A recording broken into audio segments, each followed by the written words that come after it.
great. Yeah, I got you. Thank you. All right. Wow, thank you, man. Thank you.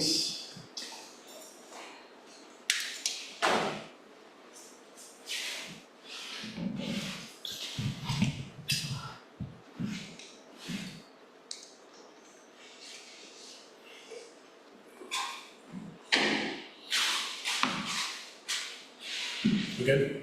All right, cool. Y'all ready to start? Okay, great. Good afternoon, everybody. For those of you who've been joining us all day, welcome to our telethon for Vote ATL. Very excited. In all seriousness, we're just very grateful to the number of people who have been joining in for what we think is a very, very important conversation. There is a national election that is happening, but there's also a local election that is happening in 2024 here in Atlanta for City Council Post 3 at-large. The at-large position, for those of you who do not know, is one of 3 positions on the Atlanta City Council that represents all Atlanta communities, all Atlanta residents. So it's a very important seat for anybody who is voting in this upcoming election. And whether you vote or not in the upcoming election, this will be a role that will have an impact on your day-to-day life here in Atlanta. The Center for Civic Innovation is committed to having conversations with candidates during elections so that whoever is elected is someone who we can make sure that we are keeping informed when they are in office, holding them accountable, and also making sure that they are working in the best interest of the city of Atlanta, reimagining what public policy could and should look like. This morning we are very lucky to be joined by Devin Barrington-Ward. We'll get a little bit into the conversation in just a second, but just to give you a sense of format for folks who are in the audience and those who are watching online, we're going to get a sense of who Devin is, how he grew up, what that has looked like, what drove him to public service, and what his vision is for the city of Atlanta if he was elected as a council member. If you have questions, feel free to throw them in the chat. I'll also open it up to the group of folks that are here as well, and then we will post this video in its entirety online after it's done. In addition, in the month of October, we're going to have a forum with all of the candidates, which will have a full audience and a public opportunity to get involved. Sound good? Y'all ready to rock? Yeah, let's do it. Beautiful. Love it. It's great. It's a beautiful day on Saturday. There's no rain. It's not too hot. It's not cold. We're on the edge of this. I don't know. It's been hotter, right? So yeah. I mean, I think your outfit might breathe a little more than mine. I guess. That's right. So. Devin, I'm very excited to have this conversation. You're not a stranger to this organization, and really grateful for you to be here. I want to start with the same question that we are asking every candidate. We'll get into your platform and what you believe and what you've done, but my first question is why? Why public service for you? Where does that come from in your life? Tell us a little bit about the roots of public service for you. Yeah, one, just thank you all for this opportunity. I think it's important that we have robust discussions with people who are running for local office, especially in a major election year. No shade to the presidential candidates, but they kind of suck up all the airtime. And many of the issues that impact people's lives daily are not decided in Washington, D.C. They're decided right down there on 55 Trinity Avenue. At City Hall, and so I just appreciate you all for paying attention to this race. My why is grounded in what I believe to be an inheritance, if you will. My great-grandfather, several generations back, is one of Jamaica's national heroes. His name is Paul Bogle, Minister Paul Bogle, and he led a rebellion against the British government in 1865 called the Morant Bay Rebellions. And that rebellion was led because at the time, this was a time after slavery had ended on the island, but you could say that Jamaica was in its Jim Crow period. And so black folks were not allowed to vote unless they owned land. They were not entitled to due process in the criminal legal system. It was overall just not a good state of affairs for the people on the island of Jamaica, particularly if you were black or a person of color. And so my grandfather, Mr. Paul Bogle, he was a landowner. He did own land, and he was allowed to vote.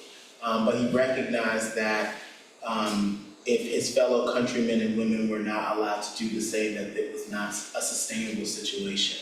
And so he organized the people to demand an audience with the governor of the parish of the island, the parish of St. Thomas, which is where Morat Bay is. And a conflict ensued, and the rebellion took place over the course of about a week. Many people lost their lives, including my great-grandfather. He was hung on the courthouse steps of the Morat Bay courthouse. But that rebellion is credited with gaining more self-determination from the people of Jamaica. And my grandmother and my mom, who are Jamaican, made it a point to make sure that I knew about my history.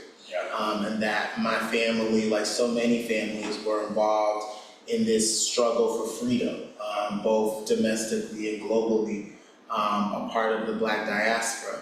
And so knowing that that has always been a part of me, let my mother tell it, I came out of the womb being a community organizer, it's like, things here, this should be like this. She's like, these are my organs, that's crazy. Yes, my grandmother would say, love for chat, Mr. Chatterbox. And those are skills that are needed in public policy. I was on the speech and debate team at my high school in DeKalb County, Stevenson High School, shout out to Stevenson. And, I had the opportunity through that to meet Stacey Abrams in 2006. And I worked on her first campaign for the State House of Representatives. We'll get into that in a little bit. Where'd you grow up? Where were you born? Yeah, so I was born in Greensboro, North Carolina, but I don't know anything about it because I've been in Atlanta since I was 6 months old. Yeah. So I do get to claim I'm from Atlanta, I'm raised in Atlanta, I'm Atlanta through and through. But the only thing I can't claim is the Grady baby thing, but it's cool, it's cool. I went to Grady for some of my prenatal appointments. Okay. Yes. And so, I grew up in DeKalb County. My father came from a household where my parents didn't live with one another. My dad lived down in the city in the Grant Park area. And so, I've had that duality of that experience of living in the suburbs of Atlanta, but also being in the city of Atlanta. And my parents were young parents. My dad was like 19, my mom was 16, 17 years old. And so my dad, he was still in the streets. And I like to say his life was kind of like a combination of Belly and the movie Shatas. I don't know if you've ever seen either of the two, but he has since chilled out since then. But he's got pictures of me from in the 90s, he's a great parent. He took me to Freaknik. So I got pictures at Freaknik, being a little kid. I didn't know what was going on. I just saw it was a lot of people in the streets. I don't think a lot of adults knew what was going on. A lot of adults. Unpredictable. Right. That's right. And so, I love the fact that I grew up in Atlanta because I got to see what was possible, and I didn't see the limitations that are oftentimes put on Blackness and people of color in other parts of the country. I've always seen leaders that look like me. I've always seen business leaders who look like me. The people in the community. I knew what it was like to live in a majority Black community. Who had the most influence on your life when you were as growing up?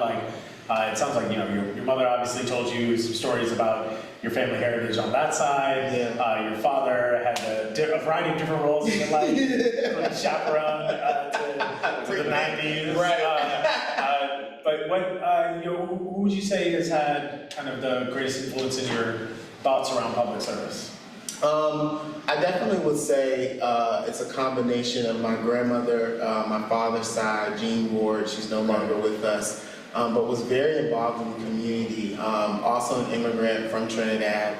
and was a part of the Trinidad and Tobago Association. You know, she was always cooking roti and curry goat for people, and I learned what it was like to serve others in that role. Like, people always knew you could come to Jean's house and you were gonna get a plate of food, you were gonna hear some good music, you were gonna laugh.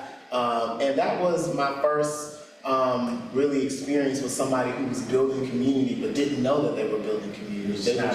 It was just natural. That's just what Jean did. I feel like I get that ability to host people and, you know, cook for folks. I love to cook. That's something, like, some people paint my creative outlet is cooking. Okay.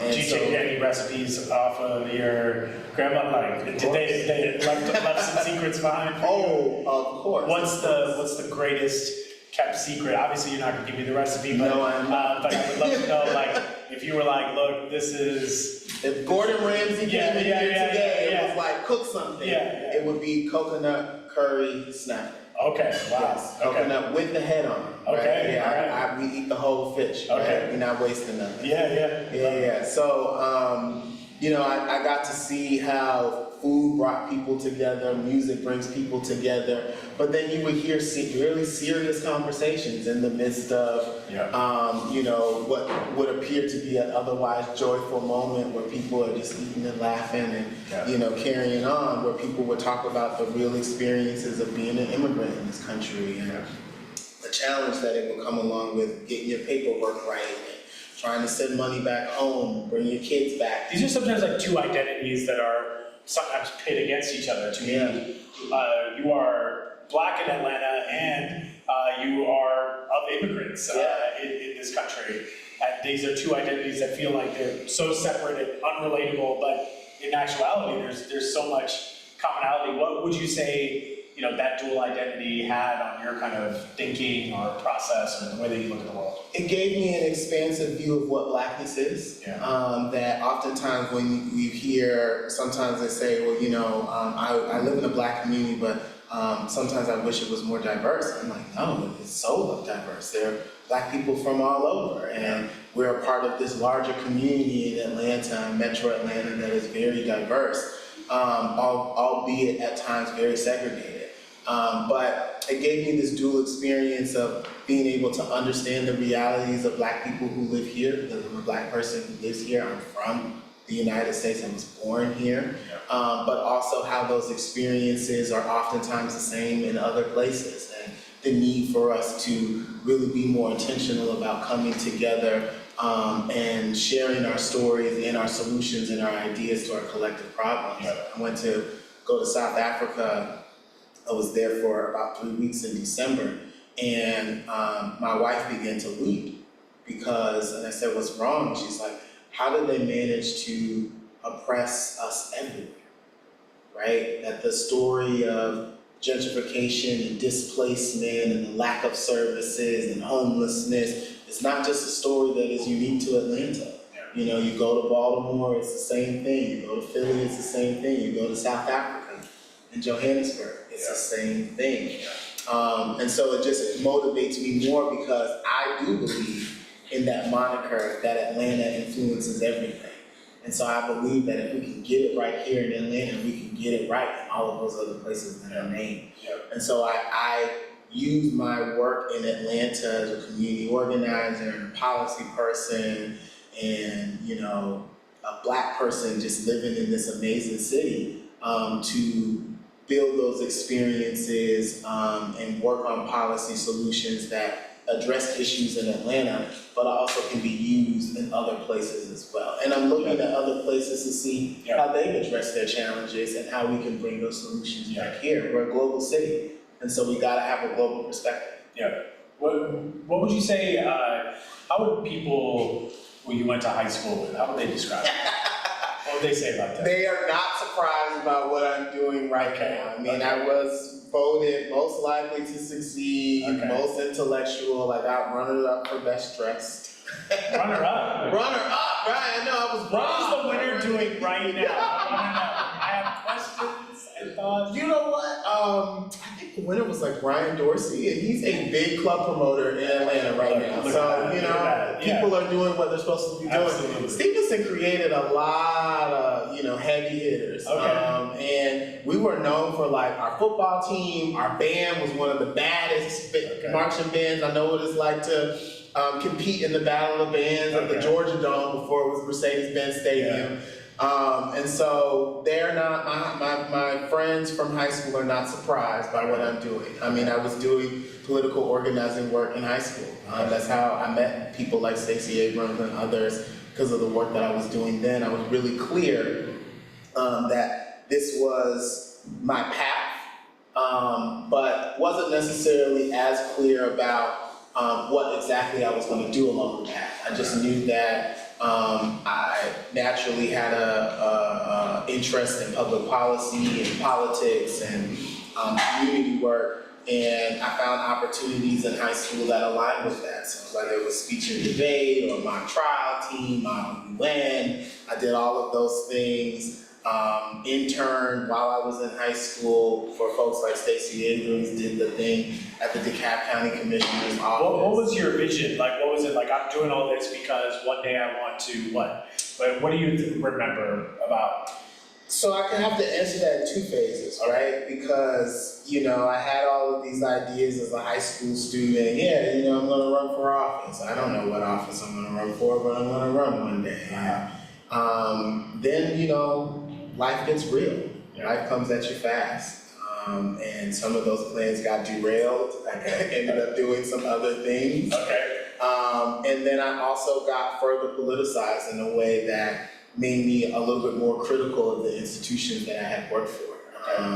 Because after high school in 2012, I was one of the founding members of Black Youth Project 100, which was an anchor organization for the movement for Black Lives. And we really coalesced around the verdict in the murder of Trayvon Martin.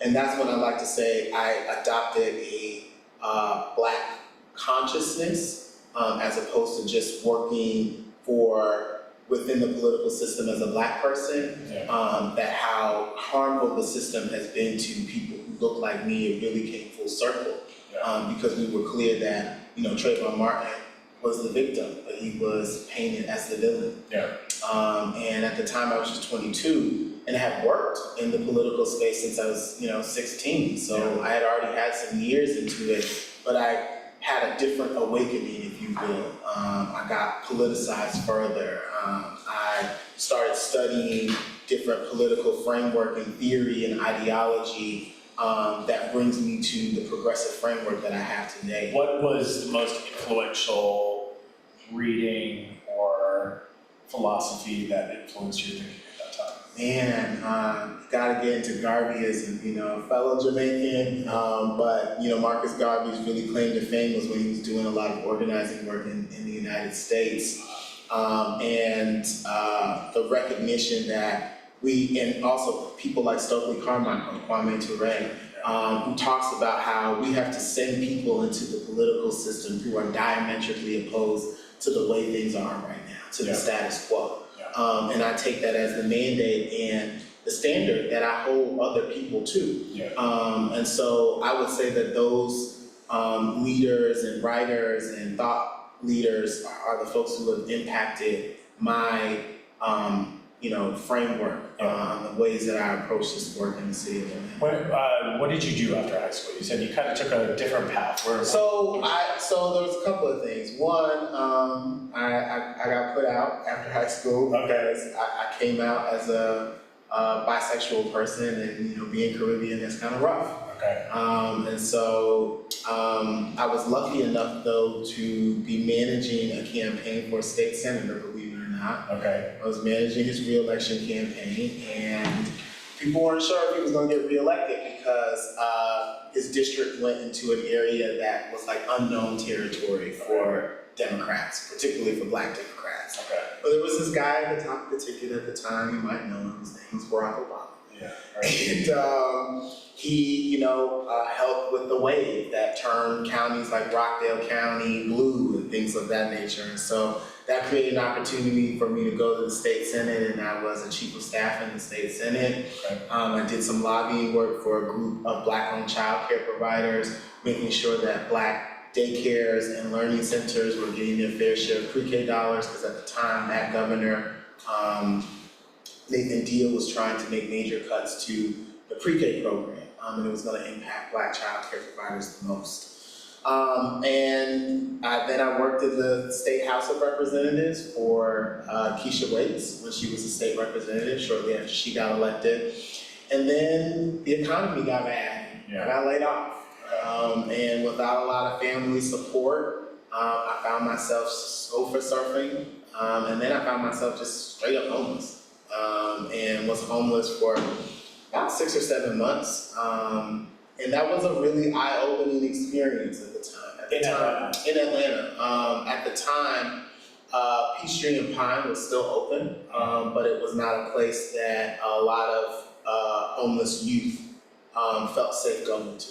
Okay. And so one of the places I actually sought refuge was, it was 24 hours, it's no longer, 24-hour FedEx Kinko's in the Equitable building down by Georgia State.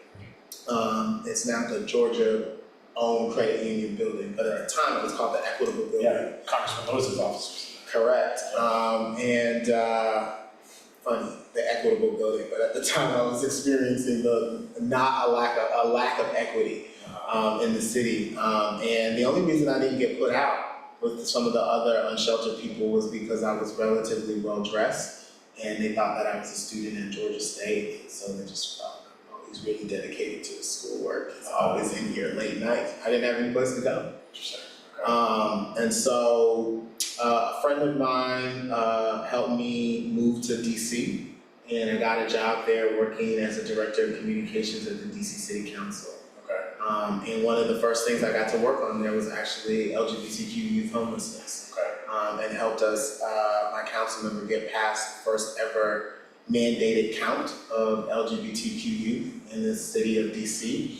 And it was tied to dedicated bed space and money for LGBTQ youth.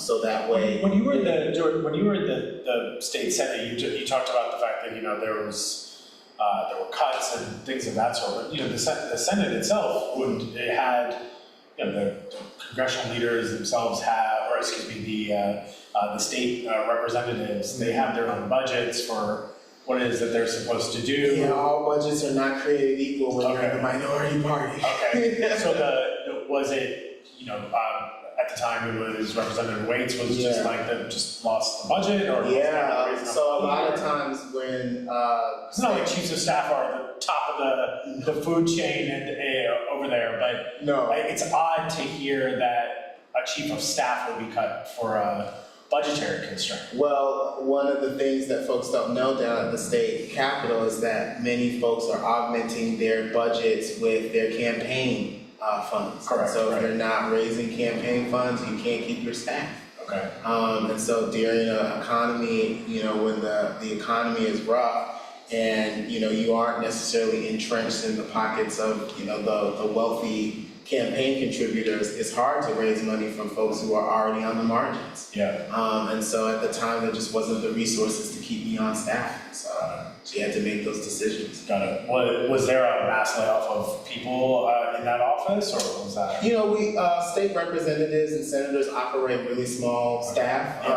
If you're in leadership, you've got lots of staff, and if you're not, you don't. And so at the time, state reps were sharing administrative assistants. I think there was like 2 admins to a suite of 8 state representatives. Yeah, and so that's still the case. Yeah, that's still the case. Yeah. And so some people have more staff than others based on the money that they're able to raise in their campaign coffers, or some folks have even gotten support from outside organizations that hire policy fellows and things that support legislators in their legislative duties. Gotcha. Yeah. How long were you in DC for? I was there for almost 5 years. Okay, 5 years. Yeah. Did you experience a shift there? Was that shifting for you, or was it just kind of Well, I had more money in my pocket. Okay. So you were working for the council there? Yeah, I was working at the DC City Council as a director of communications for a progressive council member at the time who was named Mary Chen. Okay. And did that for a while, almost 2 years, and then I started working with the National Coalition of STD Directors as a senior health equity fellow. And I did that, one, because in my time in Atlanta, I'd seen how the HIV epidemic was impacting people who looked like me in ways that were very disproportionate. And it wasn't because these people were engaging in any other behavior that everybody else wasn't engaging in, but that the lack of services, the lack of healthcare access, the lack of housing was creating a condition where people who were living with HIV weren't able to stay virally suppressed because they weren't getting the housing support that they need. And there's a direct correlation between the lack of housing and an ability for someone who is HIV positive to stay virally suppressed. And I also was a part of actually one of the first national campaigns for PrEP, pre-exposure prophylactics, and using that as an additional tool to help prevent new cases of HIV. And so while I was at the National Coalition of STD Directors, I got to work with officials from the CDC on different protocols and policies and guidance for public health departments and health officials on how to provide treatment and prevention services to the Black community. And so I enjoyed doing that work because it felt like I was able to honor the lives of the people in my life who I lost. Folks like Antron Richard here in Atlanta, who was a Haitian American poet. He had a book and ended up dying at Emory Midtown because due to complications of AIDS, because he was unhoused for so long that he wasn't able to stay on his medication. Or people like Paris Lamont Ely, who was a mentor of mine, and during my time of homelessness, he allowed me to stay on his sofa for a period of time until he got really sick. And then when I moved to Washington, D.C., a few months later, he died. And so those were the stories that I took with me to my work. And when I was working at the National Coalition of STD Directors, it actually allowed for me to do a lot of traveling back and forth to Atlanta because of the CDC being here. And so, it felt like I never left. People. When was the moment that you were like, all right, I'm going back to Atlanta? What brought you back? Bad breakup. No, that's the most common thread, I can tell you, the answer to that question. Y'all candidates might think you don't have anything in common. Bad breakups is definitely a through line. Something about politics. Yeah, something about politics. Bad breakup. So you were like, I gotta get out of DC. Yeah, I was like, I gotta get out of DC. And then I was also traveling. At one point, I was like commuting back and forth like every week to Atlanta. I had like a crash pad here. And so I was like, I'm going back. I mean, and housing costs at the time in DC were astronomical. And what year did you come back? I came back in 2018. 2018, okay. Yeah. What did you do when you came back here? I started immediately working on the Close the Jail ATL campaign. Okay. Yeah, with Women on the Rise. I got hired. Were you an employee there, or what was the? I got hired as an organizer for the coalition. I was their lead organizer and worked on building the alliance to close and reimagine the Atlanta City Detention Center, which was a campaign of Women on the Rise. And it was the vision of Marilyn Wynn, who's the original founder of Women on the Rise, and at one point their executive director. She's since retired. But she's a CCI fellow. And a former CCI fellow. And so I got an opportunity to work on that campaign for a long time. I actually ended up being appointed by Mayor Keisha Lance Bottoms to the task force to reimagine the Atlanta City Detention Center. I sat on the policy committee with a lot of amazing folks from Southern Center for Human Rights and people from Bloomberg, philanthropy, and designing justice, designing spaces, designing justice, and a lot of other brilliant people to talk about how do we address the issue of mass incarceration in the city of Atlanta that starts at our local. Do you think that that was would you coin that, because we also had a seat on that. Yeah. Would you say that that was a well-intended, honest push by the mayor at the time? Yes and no. Because these task forces are a part of what happens in this sphere, right? Is to say, well, when you want to get something done, let's bring together a group of people, bring together some key stakeholders, have them dream something up. We know the folks at Designing Justice as well. So they came in and there are all these plans. Do you believe that there was honest intent to reimagine this jail?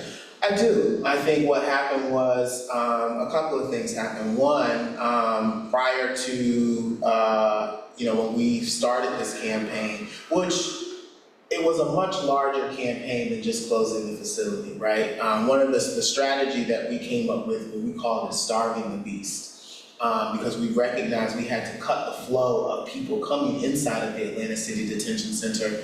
And for those who don't know, there's the city detention center and there's the county jail, right? The city detention center holds people on low-level offenses, mostly offenses that are related to poverty or substance abuse or some form of a mental health challenge, right? And then you'd also have a lot of people in there who were, arrested on driving on a suspended license or being held for failure to appear, but you couldn't go to the city detention center if you were engaged in a violent crime, right? One of the main reasons why people would get locked up inside the city detention center was that we had the state ordinance on cannabis, but we also had a city ordinance on cannabis. And so I was a part of the effort to decriminalize cannabis in the city of Atlanta. So to all of you cannabis smokers, you're welcome. And that helped cut arrest rates because at the time, like 96% of the people who were being arrested for cannabis were Black. And there was more Black people in Atlanta at that point, but it wasn't that many. And so it was also disproportionately impacting Black folks in the ways that it was being enforced. We also worked on, put pressure on the mayor to cancel the contract with ICE to hold undocumented people inside of the city detention center on behalf of the federal government as a part of, our broken immigration system. What was your specific role in doing that? Because there's a lot of people who would say they were a part of those efforts. Like, what was your specific role in moving that forward? Do you think Mayor Bottoms would say, without Devin, we would not have gotten that over the finish line, or was it was this something that you were kind of positioned to be able to do, or was this more of a coalition effort? I think none of these major things in the city of Atlanta happen with one person. Yeah, of course. So the idea that one person is the one who I made it happen, even the mayor, no one person makes anything happen in the city of Atlanta. It is a collective effort. So what was I'm trying to get a sense of what the process was of getting some of these things done, and because you were not an elected official, but is still able to help advance some of these things, what role were you specifically playing? Yeah, so as the lead organizer, my job was to recruit organizations into the coalition to close the city detention center and mobilize those organizations and their networks of support to put pressure on council to support these policies. And so, one of the things as an organizer we talk about is this inside-outside strategy, right? Which, as someone who had worked for elected officials in Atlanta for a while, I had a lot of good political relationships that I was able to use to say, hey, you should support this policy, made phone calls to members of council, because I was also assigned to the council side. There were some who were more assigned to the mayoral side, but nothing happens in the city of Atlanta for the most part without one entity talking to the other. Sure. And so a lot of my job was making sure that we mobilize our organizations to show up at public comment and apply pressure to council to support these progressive policies moving forward and create a runway for the mayor to be able to land some of these progressive policies like the cancellation of that contract with ICE. And so that's what I would say my role was being coordinating with partners, making sure that council knows what's going on, a liaison to these different stakeholders. Correct, and even sometimes it was, sitting there with, folks like Sochi Rivera, who was the executive director of the Racial Justice Action Center, who was one of the organizations that was key in that coalition. And sometimes it was texting council members while they were on the dais, say this, put this as an amendment in this Who were your legislation. greatest allies on the council? What would you say that would say, yeah, that I'm glad Devin was there as a liaison? Yeah, I think council members like Liliana Bakhtiari, we have a really good relationship with one another. Council members like former council member Waits, as I said, I used to work for her when she was a state representative, and so served as an advisor. I was actually one of the people who briefed her when she came on council about the state of where things were with the city detention center closure. I remember being on a call, not to divert, but I remember being on a call with Mayor Bottoms along with some of the other leaders of the campaign to close the city detention center. And we launched this campaign before COVID. Yeah. And then COVID happened, and then we found out the mayor wasn't running for re-election. And I think that was a big derailment in getting the detention center closed because it no longer was a priority of the new administration, the current administration. And even though ironically enough, the mayor was our lead sponsor on the legislation to close the city detention center. I mean, that's part of where I was gonna go with that because, Waits and Bakhtiari were not on council yet, right? So they're newer members of council. So was it Mayor Dickens at the time who was a big proponent? That was something that you were talking to? Mayor Dickens, Matt Westmoreland, and others were big proponents of it, but also there was a role for those new council members because at that point, we were still in a place where the city detention center was empty, and there was a consideration of a lease between Fulton County and the city of Atlanta, and that was really kind of serving as a major derailment on whether or not this detention center was going to close and become the John Lewis Center for Equity, Wellness, and Freedom, or if it was going to continue to be a jail. Which ultimately, fast forward, the beds were leased. Beds were leased, yeah. And to just get you on the record for that, I presume that that's something that you would not have been in favor of? No, I was not. I mean, I'm well on the record for that. I just wanted to put you on the record here on it. And so what do we do, right? I mean, if you're on council and you have the position of we should not be entering a intergovernmental agreement with Fulton County, what do you do? How would you actually achieve that when the majority of council was actually fully on board? Well, I think one, at the time, they were pressured by a crisis that they realize now is a crisis of the sheriff and the Fulton County correctional system and court systems making. And the things that they said we would get with this lease, actually the opposite of that has happened. Okay. They were told by the mayor and the sheriff that we needed to lease the facility so that we could preserve life. And in fact, more people have died since we have done the start of this lease. They said that we needed to do the lease because we would save money. And in fact, this has cost us more money because now families have sued both the city and the county and the city, because one individual that died actually died on the watch of the sheriff at the city detention center due to that lease. And so I think council members, many of them in the private discussions that I've had, have buyer's remorse. Okay. And then in addition to that, there's been this agreement that Fulton County needed to be able to staff the facility, and they've been unable to do so at a level that's effective so that they can't even ramp up to the level of beds that they said they wanted in the first place. Okay. So it just wasn't a good lease from the beginning because we knew that many of the things that we were being told as promises weren't actually being fulfilled. So legislatively, what would you do? You're on council, what are you ready to do to, if people are having buyer's remorse, do you think you got the votes to reverse a position on this or to cancel that agreement? Absolutely. Or you believe there are the votes? I believe there are the votes. And so if there are the votes on council now, why aren't they doing it? It requires leadership. Somebody has to say, somebody has to introduce the legislation. On council, there are lots of priorities. Everybody comes to council with their own priorities based on their constituents, sometimes their donors. And so just like everyone else, I'm coming to council with a priority, and you have to have people who are willing to, carry the water, so to speak, on these particular legislative proposals. I'm willing to carry the water on it.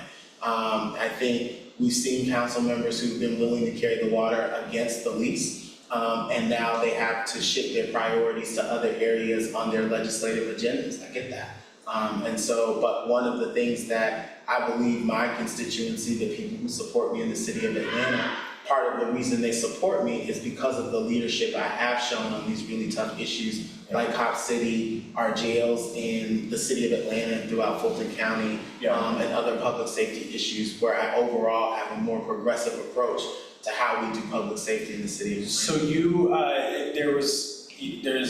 it's no hidden secret that Councilmember Keisha Waits was often boxed out of decisions. Now, whether folks agree with that or disagree with that, like whether it should or shouldn't have happened, or why it's happening, it happened, right? There's leaked text messages of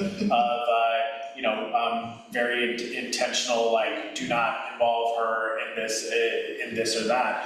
How are you going to be treated any differently than Keisha Waits, who I presume you are aligned with on most issues? I wouldn't say that we're aligned on most issues. Okay. We're aligned on issues of public safety. There's a host of other issues that the city of Atlanta has to deal with that isn't public safety. And, former Councilmember Waits and I, we would have very lively discussions and disagreements about city policy. So I want to just. So what's something that you would be very different on, that people would say, okay, this is not an extension of Keisha Waits? So, for example, she was a supporter of a very outdated,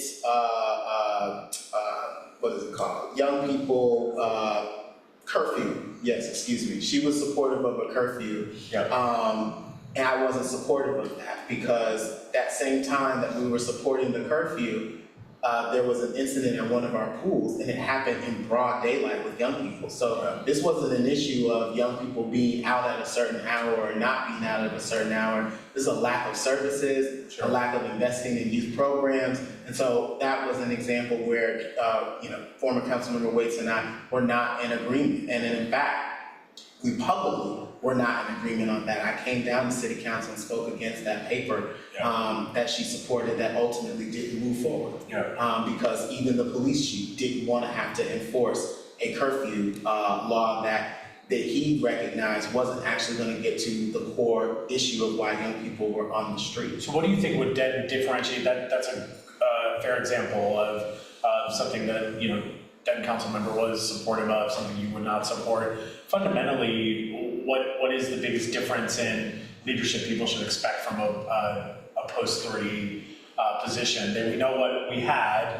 What would be fundamentally different? Of course, maybe. Well, I think there's no secret that there were some who were challenged by the ambitions of Councilmember Waits. The fact that we are even having to elect a new person to this seat. And people were concerned about her long-term commitment to staying in the seat. I can tell you I'm not really interested in doing anything else other than being on Atlanta City Council. And so I think when people know that you're committed to the role and you're not thinking about the next opportunity, they are willing to engage you in a way that's different because they know that there's a level of commitment that's there. I think also the things that I've been able to accomplish as someone who has not held elected office but can point to pieces of legislation and say I was instrumental in seeing those things become law, is the fact that I'm a consensus builder. When I was down at the state capitol doing HIV policy work as an HIV advocate, getting PrEP legislation passed in the Republican legislature. I mean, in order to get anything passed down there, you gotta be able to work with people who don't necessarily think like you all the time. And we were able to work with a state rep who at the time was the chair of the Health and Human Services Committee in the State House of Representatives, Sharon Cooper, to get a bill passed that would that created a PrEP pilot drug assistance program in the state of Georgia and a few counties that were disproportionately impacted by the epidemic. We were able to do that, myself and State Representative Park Cannon were able to do that because we're consensus builders. We understand what it's like to work with people who don't always think like us, and I think that that is a main difference between myself and former Councilman Waits. So you said city council is where you want to be, but you've run for other office before. It's Well, not I the ran only- for city council. You've ran for city council before, and then you also ran for a state seat as well. So, what moved you from saying I want to do state governance or kind of that type of legislative policy work to city work, and what's to prevent you from saying, okay, I want to seek higher office or something, because this is a fear of this position, right? This specifically, I think Post 3 has had a lot of turnover. It has. And Former mayor was yeah. from Coast. Exactly, right. Yeah. So I think that there's always a question of, all right, are we going to have consistency in leadership in this particular position? So for you, kind of, why Post 3? Why Post 3 at large seat? And why move from where you were talking about, which is state governance? You have a skill set, you said, of convening people, building consensus. Well, Why it's move a from that? transfer. I think it's a transferable skill set at the city level. They're just across the street from one another. Many of the issues that impact the city of Atlanta require a state remedy as well, or the involvement of state government. Yeah. And I make no apologies by the fact that I understand the legislative system at both the state level, the county level, and the city level. I think it's part of the reason why people appreciate my advocacy and my approach to progressive policy, because I understand how all of the pieces fit within one another. I did run for state senate in 2020. That was the year that I turned 30. That was the year COVID happened. I actually turned 30 on March 13th, which was a Friday the 13th. And that was when everything shut down. That's right, yeah. And so I went from, feeling really confident in my campaign to the election date changing 2 times, to not being able to campaign in person, social distancing, not knowing whether there was a vaccine for this or not. And so that was such a different time in my life. I think what inspired me to run in 2021 for city council was that I would say that at that point, more of my work was, I found myself, because of the jail closure campaign, I found myself doing more city level work. And I was also working as a consultant with the National Black Commission on AIDS, Leadership Commission on AIDS in BLACA, and had hosted a large HIV briefing at City Council. Yeah. And so the work that I was doing was having me down at city a lot more. And, I'm also a community organizer. So in 2020, as COVID was happening, that was also the year of the racial justice uprisings. I was a leader in that movement with the Movement for Black Lives. And we were pushing the Rayshard Brooks bill that had only died by 1 vote on council. And at that time, I ran against one of the people who voted against that piece of legislation. And so, my decisions on how I have run and what I've decided to put my time towards have been principled and are connected to my body of work. They aren't connected to just political ambitions, because, to be quite frank, my wife and I have a wonderful life. I don't necessarily need to be on city council for financial reasons. It's because it's the right thing to do, and I understand that my leadership is what oftentimes is missing from the city of Atlanta, the type of leadership that is progressive and is unapologetic about that. Yeah. A few more questions and then we'll open it up. I think among folks who run as progressives on council, right? So there's, especially in this last wave of council members that came on, there was a grouping of people that there's the necessity to build a progressive bloc on council, and that I was a part of the effort to be a part of that progressive bloc. Yeah, so I think that fast forward to today, there's questions about that progressive bloc, right? Of how you see sometimes folks who you would be like, okay, well, you should be speaking out on this issue, or you should be pushing on this issue. It's like once they're on council, it gets a little quieter. And so even just the other day, you were here, we have a conversation on something like the referendum. Yes. Is it a difficult topic? Absolutely. Are people I don't think it's that difficult. Fair enough, right? Fair enough. I'm on record believing the same. So I think that, but the point is that one of the most shocking things that I think has come out of it is that everyone has admitted to one thing, which is that they're not talking about it.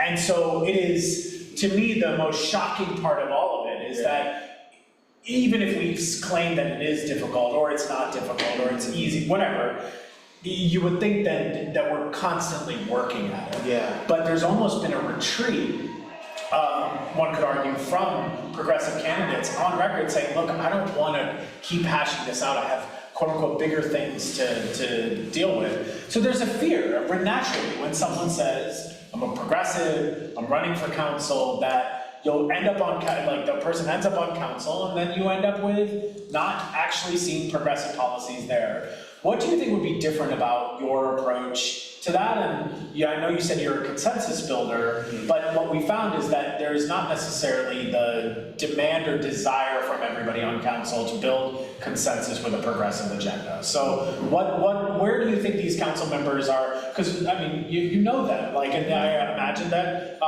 you know that they're not like some outlandishly backwards people, right? So something has happened. So one, do you agree with the assessment that the council is not as progressive as it claims to be? And so, okay, so you agree with that. Then what happened if we actually did send progressives there? What happened, and why would that be any different with you? I mean, you still got to be able to count to. You still got to be able to count to 8. You have to have a majority of people to be able to pass anything on council. Progressives don't have a majority on council. So how many progressives do you count that we have on council? Because some of the people you said you build consensus with, I wouldn't necessarily count in that block. So that would assume that there is consensus. Well, one, to assume that progressive block means that we're always going to vote with each other all the time, that I don't think that that's realistic. What I do think is there's a set of issues that we agree on that we're like, okay, these are things that we want to move forward, we're going to do. Totally, so let's pick one of those issues. Let's call it, let's talk about the referendum, right? Yeah. We would say the referendum is probably one of those issues. So how many votes do you count on council that is a part of the block of people? Well, the folks that voted to move it forward are the folks that were on that block. I mean, I think Representative Waits was very progressive on that issue. Former Councilmember Waits was very progressive on that issue. Councilmember Lewis was progressive on that issue. Councilmember Bakhtiari was progressive on that issue. Yep. And so, Councilmember Dozier was progressive on those issues. We still needed 3 other votes, right? And so I think, and that was kind of the vote breakdown around the jail closure. It was something similar, right? And so I think that it's a matter of numbers. We have to have more progressives that are elected, and we have the opportunity to do that in 2025 because, yes, that's the dynamics of council, but that's not the dynamics of the city. 116,000 people signed petition signatures that said that we want to be able to vote on that. I believe that 116,000 signatures will translate into the type of council that we have both in this election and in the election in 2025. So but if you're on council, what are you going to be able to do for those 116,000 people? Or like, look, all right, if we put Devin on council, he says he's for the referendum moving forward. We actually have on record about 10 council members saying that they are ready for the referendum to move forward. It's still not moving forward. So what's going on, and what is Councilmember Barrington-Ward doing to move that issue forward? Part of moving forward an agenda is being able to whip up votes. So those 10 folks that said that they're supportive of it, all right, let's move this thing forward. And a lot of that is going to be conversations, continuing relationship building, beyond the relationships that I've built already. And some of it is going to have to be holding the mayor accountable, and there also has to be a continued organizing strategy around this.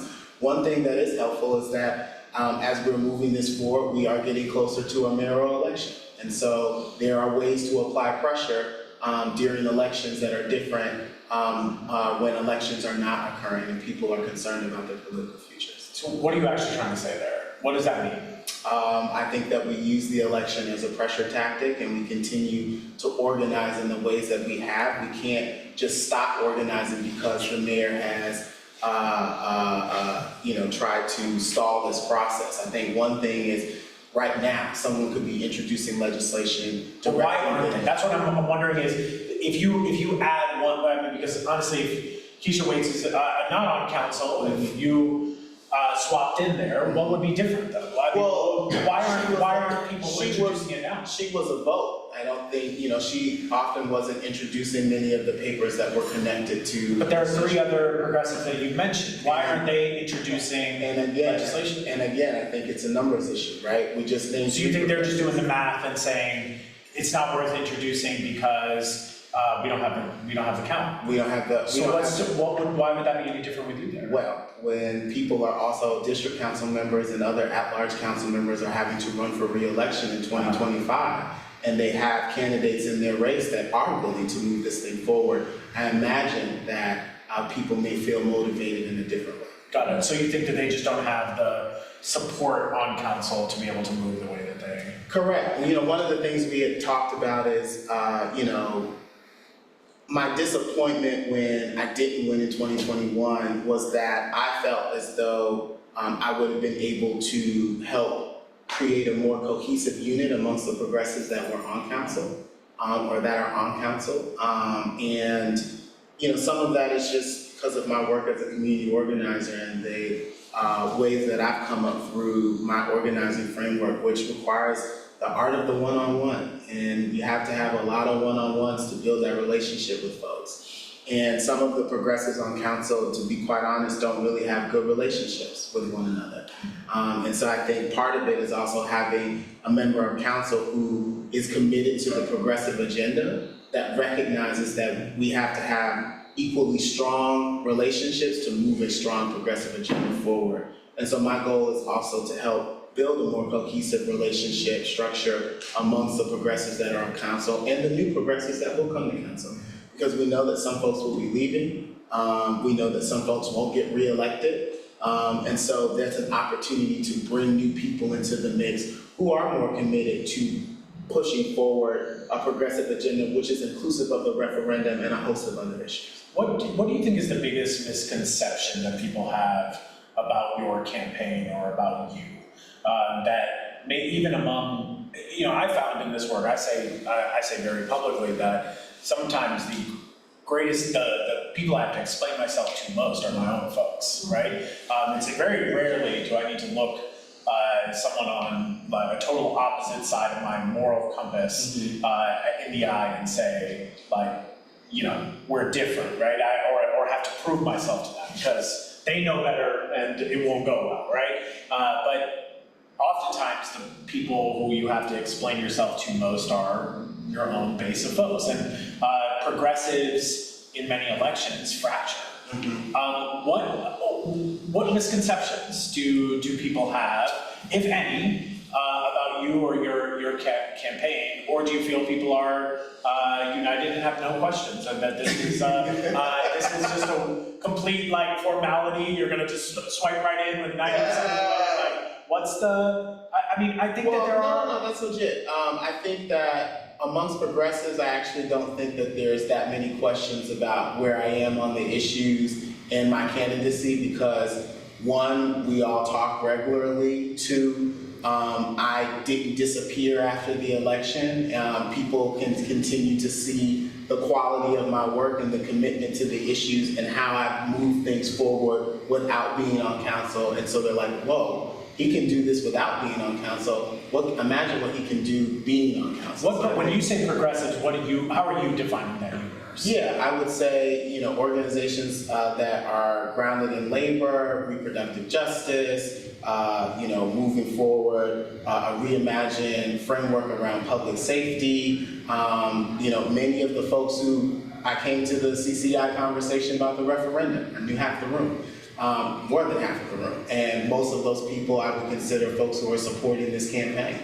So many of the people who, support this organization and come to this organization and look to this organization for information are the people who are also volunteering on this campaign, donating to this campaign, making phone calls, and are clear that they're voting for me in November. So I think the progressives are on board.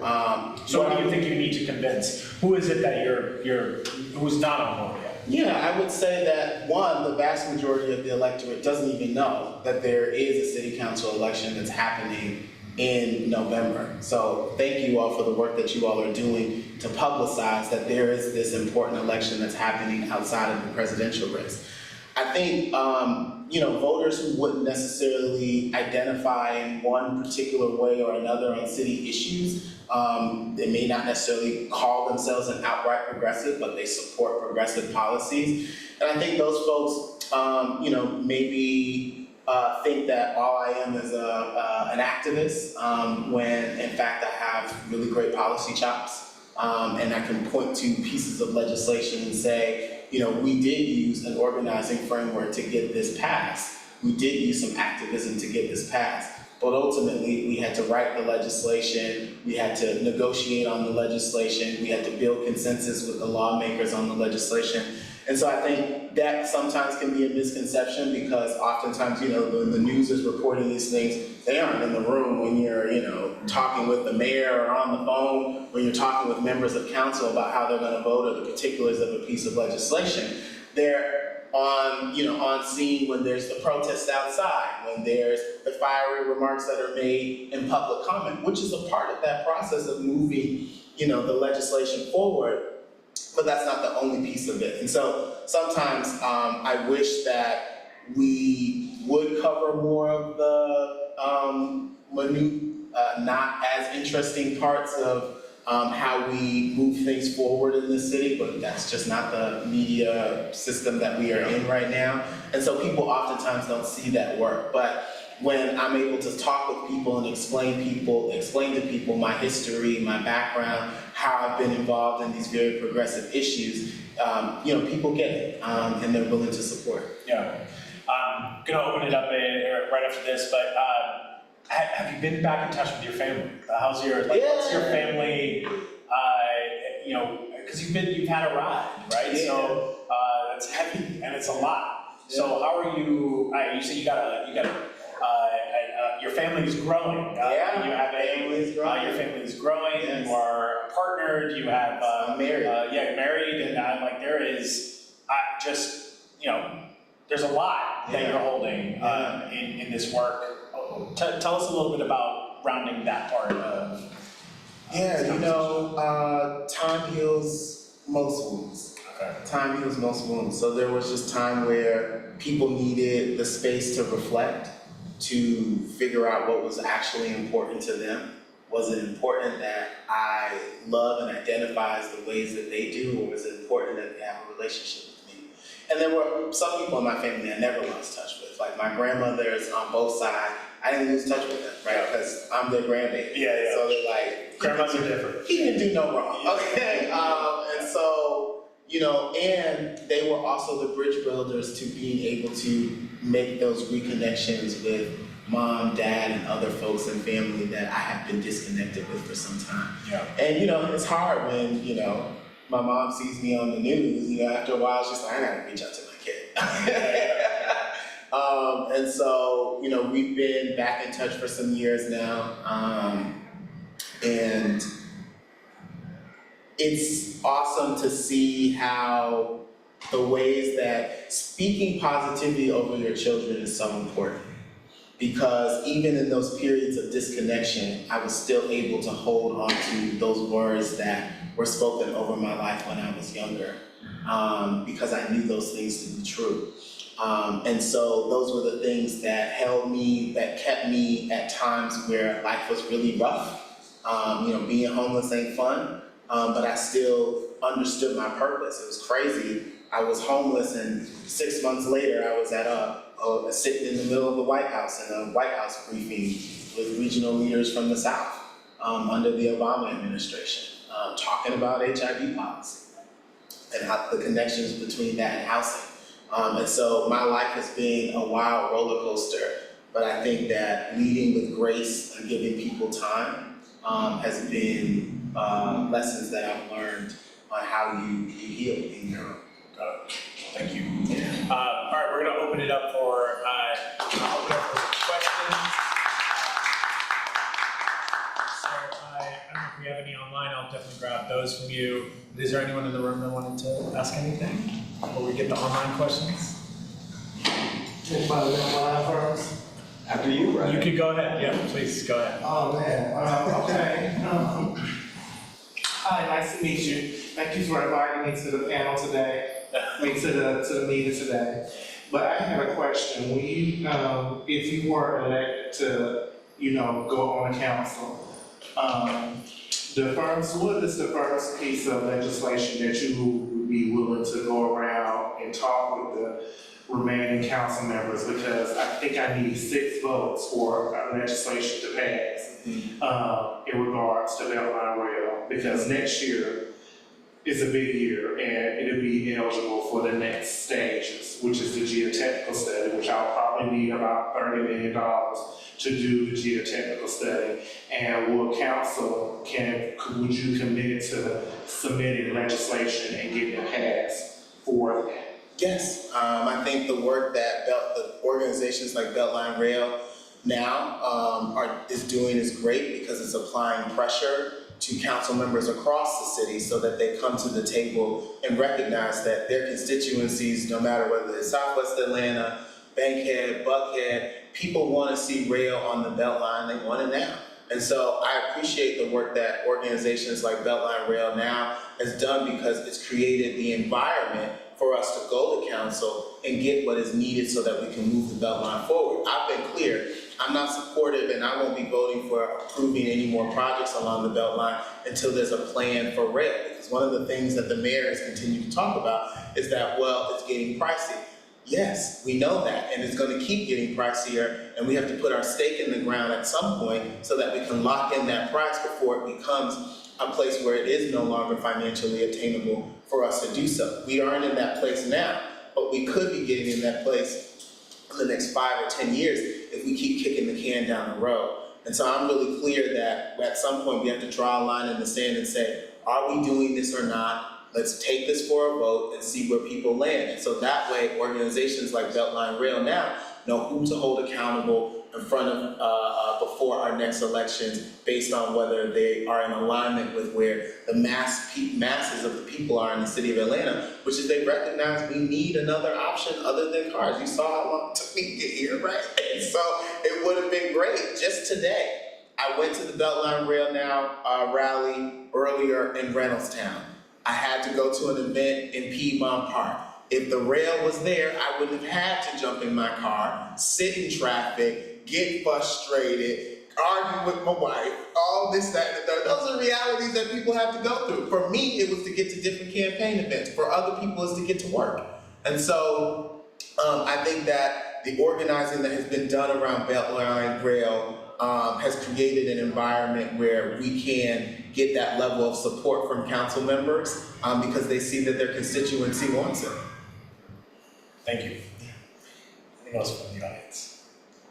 All right, let's hear what we got online. A couple more that came in for me. Okay. Yeah, we got 2 questions from online. One of them was the same one that we had this morning for another candidate for close 3, but I think it's related as well. And so people that watch city council meetings know that you are no stranger to public comment and that you will tell it like it is. If you're elected, how will you work with folks in that room who you have told it like it is to? And how would you work with folks in the room who you've told it like it is to? And is it about working with folks that are on currently council, or is it about getting all new council members in there? Or do you think there's space to work with folks that are there? Well, yeah, I mentioned that there are council members, and there are council members who haven't voted necessarily on all of the things that I would have liked that I don't think are bad council members. The other thing is that part of the reason why I have good relationships on council is because I do tell it like it is. And there is an appetite sometimes down there for people to shoot straight from the hip and just say what it is. Do you support this? Do you not support this? And make it plain. We make it overly complicated because we want to put it in political speak and we want to dress it up. But the places where I come from, they want you to talk plain and they want you to get straight to the heart of the issue. The other thing is that those remarks that are made in public comment are also followed up by, here's a paper that you can introduce right now. For example, after the water crisis, where we lost water in the city of Atlanta for almost 6 or 7 days, I was able to meet with a group of small business owners, talk with them around how much money that they've lost, get kind of a sense from them if the city was going to offer some restitution or relief, how much do you think you would need for it to feel like it was an impact? We put that together, we submitted a paper to council, and later that day, council was able to move forward a recovery package that included $7.5 million for small and middle-sized businesses who were impacted by the water crisis. And so that was anchored by some fiery rhetoric, but that was also anchored in conversations where I called council members who were influential on the issue and got commitments for their support to move this forward. When I'm speaking down at public comment, I always keep it respectful, but I also keep it factual and I keep it plain. And I make no apologies about that. Because the people that I represent and support me, they appreciate that. They want to see more of that down there at City Hall. And that doesn't necessarily turn off the city council members who are currently on council, because I still am able to have drinks, lunch, dinner, breakfast with some of them, not all, but some of them. And we're still able to have a relationship because for me, it's not personal, right?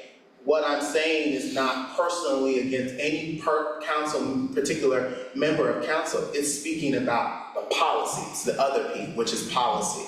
And so they recognize that my passion is connected to a deep commitment to moving forward progressive policy, and they are not offended by that, which is why I'm able to get things done at City Council and why I have really good relationships with members of council who are currently there and people who may be there in the future.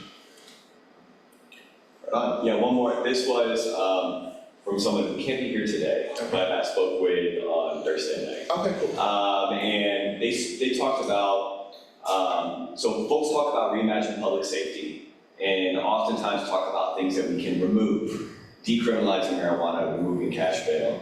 But it's also about what we can build. Absolutely. And part of the thing, and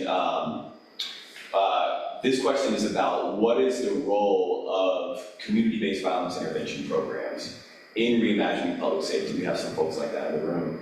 And who are some of those people and those organizations that you look to for community-based violence intervention? Yeah, Cure Violence is one organization that we look to for violence interruption and community-based violence interruption, if you will. And I think that you're right. A lot of times we talk about, policies that's connected to an abolitionist framework. And people think that abolition is just tearing things down. No, it's tearing something down and building something new. And it's actually dismantling things intentionally. And so I think that the Mayor's Office of Violence Prevention has been underutilized.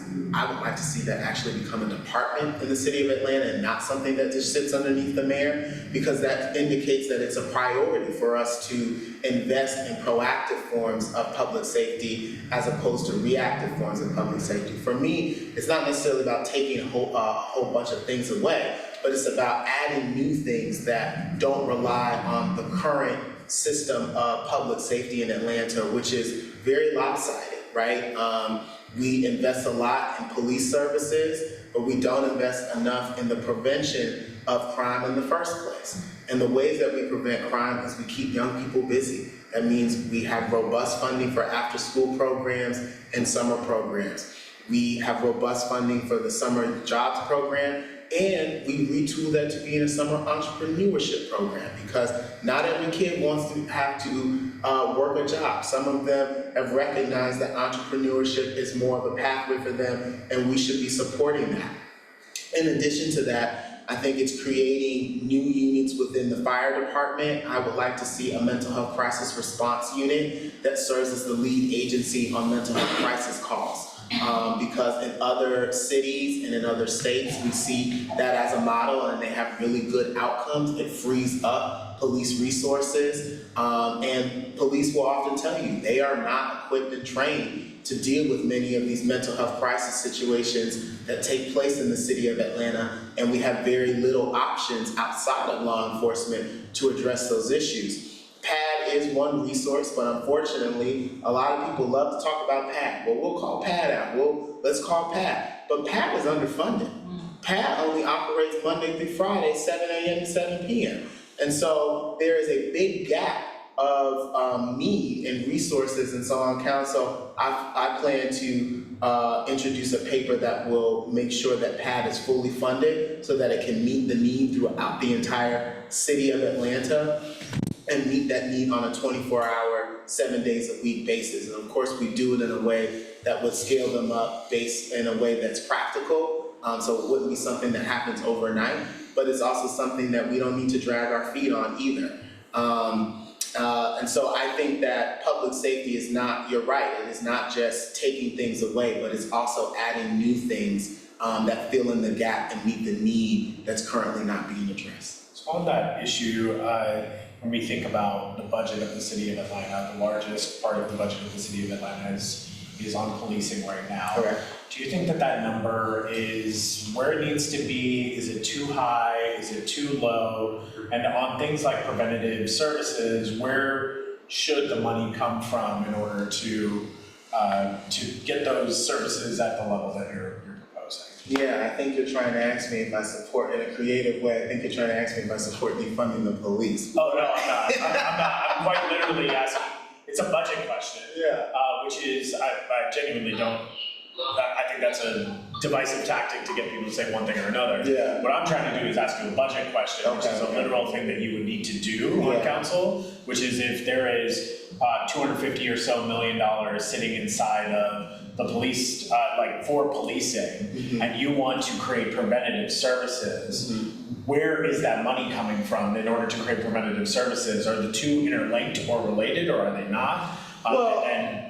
Should the number go up or down? Yeah, well, I think some of the ways where that money can come from, I was successful in 2020 in getting the mayor at the time to reduce the Department of Corrections budget.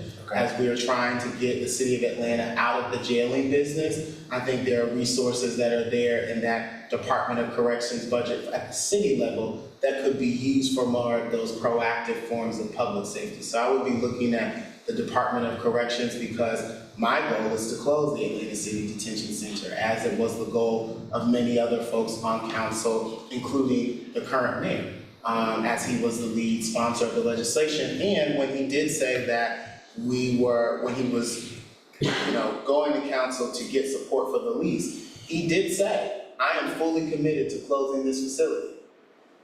Now, we want to put a time frame on that. And I think if we're committed to closing the facility, then that's going to free up resources. At the time, we did a $15 million cut to the Department of Corrections budget under Mayor Bottoms in 2020 for the 2021 budget.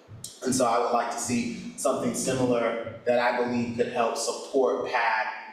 PAD is also funded by the city of Atlanta, but it's also funded by Fulton County. And we would be leveraging our relationships down in Fulton County to help make up some of the budgetary needs needed to make PAD 24 hours, 7 days a week. And so that's one area where I think that we can be retooling money in the budget to support those more proactive forms of public safety. As pertains to the police budget, I think the police budget is large.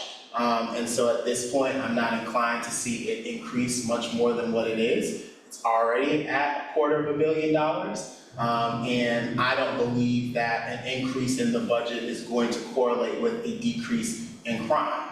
And so we have to be funding things based on what we feel like is going to decrease crime and create safer streets in Atlanta. And at this point, this style of policing, this form of public safety, I believe we aren't going to be able to get the crime numbers down more than they already are. I think that this system has done what it can do, and that we have to add some more proactive and preventative pieces of public safety into the budget. But you would keep it where it's at? Yes. But you would not reduce it? I can't commit to that just yet because I'm not on council.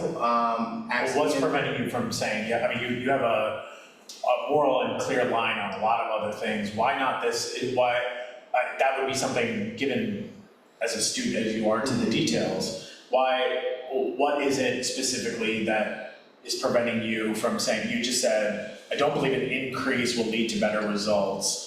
Right, so I'm saying keeping it as a baseline. So keeping it where it is now. Correct. Why keep it where it is now if it's not working at the way that you say? One, I think we have to, one of the things that's really important is that we have to have credibility with our constituency. course, yeah. And so part of that credibility is we have to have very clear alternatives.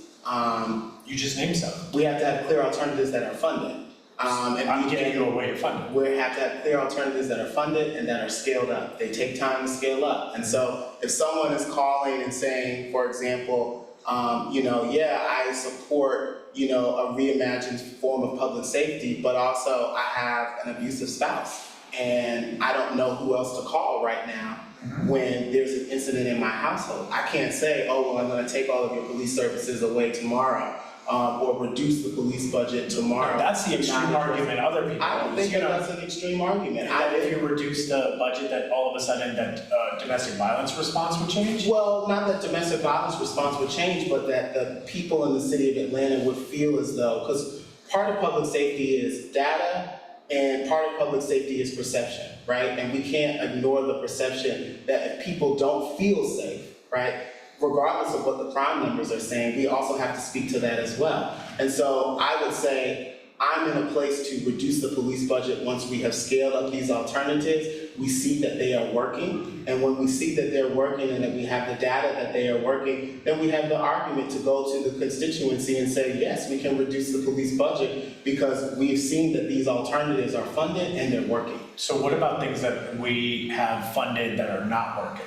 What should we do with those? Such as response to domestic violence, let's put it there. Yeah, I think Which we know has been a challenge and that the Office of Violence Reduction now is have our 911 call response times. Well, the Office of Violence Reduction is also, like I said earlier, Sits under the mayor's office. Right, And sits under the mayor's office. And it's I believe underfunded. It's underfunded, and I believe that it should be something that is funded. But shouldn't that money come from ours? I actually don't think that it should be under the mayor's office. I think it should be a department of its own to show that there's a level of prioritization. But also, when we are funding these alternatives, they don't scale up overnight.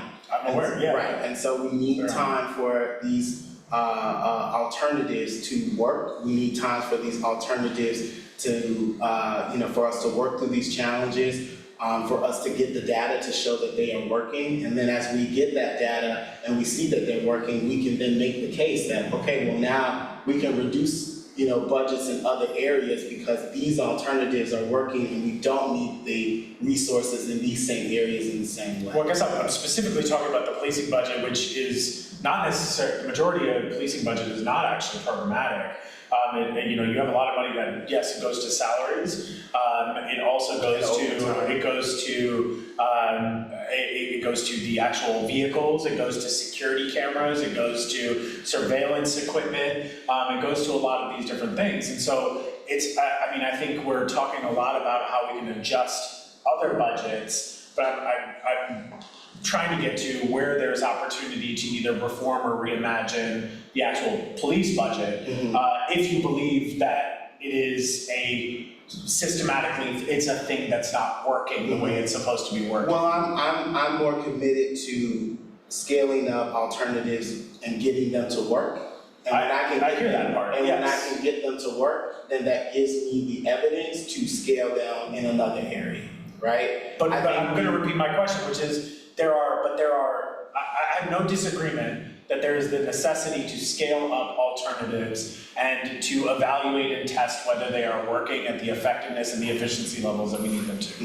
What I'm saying is that within our police department, your votes around, your beliefs around Cop City, your beliefs around alternatives to policing has to do with the fact that the existing way that the police department works is not operating at optimal effectiveness and efficiency. And the existing way that it is working, part of the reason it is not working at optimal level and effectiveness is because there is not these other alternatives currently in place so that we don't have to solely rely on the police system. But do you believe PAT is working as it is right now? I don't believe that PAT is working as well as it could because it is an underfunded. And so would you move dollars because you believe it's a working system? I shared that I would move dollars from a scale down at the Department of Corrections. I started there. Yeah. You asked me which department I would be looking to. But you wouldn't take it out of the policing budget even though this is a alternative to policing. Well, we recognize that the policing budget is a very hotbed issue, right? And that it is an issue that causes a lot of emotion on all sides.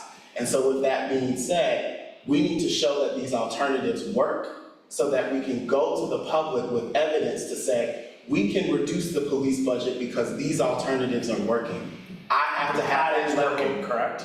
PAD is working at the level in which it is funded. It could work more with more funding. One of the things that Mogi would tell you, the executive director of PAD, is part of the challenge is that there's a lot of the wraparound services that are needed in order to appropriately case manage folks are not there. And so PAD is working to the point where they have the resources that they have, they can respond, but they can only respond Monday through Friday, 7 a.m. to 7 p.m. They don't have the housing support services that they need oftentimes for the people who they are providing case management services for. And so to that extent, PAD is not going to be able to work as well as they could because they've been handcuffed by not having the appropriate level of resources. Yeah, a lot of what they would say is PAD would say, well, we are an alternative to this system that already is funded. And alternatives have to be fully funded. Correct, and so there are, where there is de-escalation money, or there is a new care unit that was just created, which is now an alternative potentially to PAD, and it is under the policing department. Why not take that capital and put it toward PAD? Why continue to, if it's not working? I'm just curious, when something is not working, it seems like the appropriate piece would be to say, okay, it's not working where it should, so if there's a program that's not working, let's take money from that and put it toward the scaling up of things that could work even better when they are there. I have a different approach. I think that the Department of Corrections is an area that both the mayor, many members of council have recognized that we need to get out of the jailing business, and that's an easier pot of money to access at this point than it would be at the police department. I also think this is a level of votes. I still got to be able to count to a majority of votes to get that type of support. Yeah. I have a pathway for being able to do that around the closure of the city detention center because the mayor has also said he is committed to closing the city detention center. I'm committed to that as And well. yet they still leased beds. They did lease beds, but also the mayor, we have to hold accountable to what he has said moving forward, which is that he wants to be able to close the city detention center. I want to be able to do that with him, and with the closure of that city detention center, we would no longer have a city departments of correction, and we would be able to use that money for a lot of those preventative services that. What is your strategy for accountability for you? Because there's a lot of things that we're hoping people will do. Inevitably, they say one thing during election season and then they do another. We saw this just on the issue of the jail itself, right? How do you hold how will you hold other elected officials accountable, and how should the public potentially hold you accountable if you were elected? Well, I'll speak about me first, Okay. as far as how I look for people to hold me accountable. One, I come from movement, and so coming from the movement for Black Lives, coming from the organizations that I come from, that's where my support comes from. And so I can't, turn my back on the people who've had my back my whole life, right? So that's one. Two, I'm planning to have a monthly progressive policy roundtable with organizations across the city to, one, talk through my legislative agenda, see if that aligns with what folks are talking about as far as their legislative priorities, and also get feedback and opinion based on how I'm planning to vote on particular city policy. And I think that's a great way for people to hold me accountable. I don't think we do enough convening of council members regularly as progressive organizations to hold people accountable. I think that we need to have staff that are assigned, to council that serves as that bridge point between progressive organizations and policy and who is supposed to be carrying the water on that. If organizations aren't going to do that, I will create the roundtable in which organizations can sit on that and provide feedback to this policy agenda that I plan on moving forward as a member of council. And so that's a way that people will be able to hold me accountable. The ultimate way that people will be able to hold me accountable is I have to run for re-election in 2025. And so if people don't like what I'm doing after I get elected in November, they can vote for another city council member in 2025. Yep, got it. How can people learn more about your campaign, your platform, and about you? Yeah, awesome. Well, first, thank you for the opportunity. Thank you for having me. This is the wrap-up part. Yes, it is. Yeah. Yes. So, no, thank you for the tough questions. I think that it's important that people engage in very robust dialogue around who's going to be their city leaders in the future. And you know, we shouldn't shy away from tough conversations because the issues that we're dealing with are tough. Yep. Folks can find out more about the campaign at devinforatlanta.us. Devinforatlanta.us.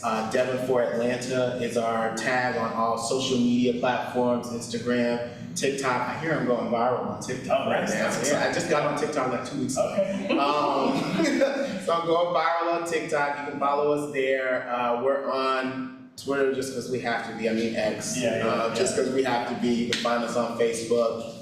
Our number is on the website. That's my cell number. Feel free to reach out to me. I turn my phone off after 9 o'clock. And you know, I hide in the public. So if you see me at a community event, at the bar, I'll be out for Black Pride, over Labor Day weekend. I'm definitely gonna be at House in the Park. Come up to me, have a conversation, ask me tough questions. Take the lead of Rohit. You know, this was an important conversation, and everyone should be able to have these type of dialogue with their city legislators. And so I'm excited to engage in the discussion as we get closer to the election. Yeah, man.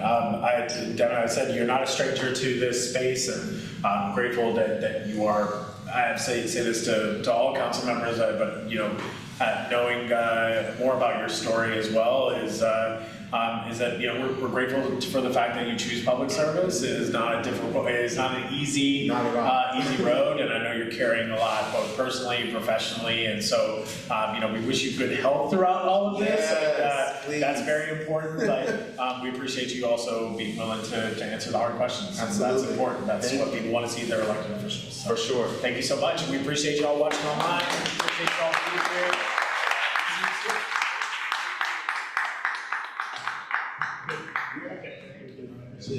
Of course.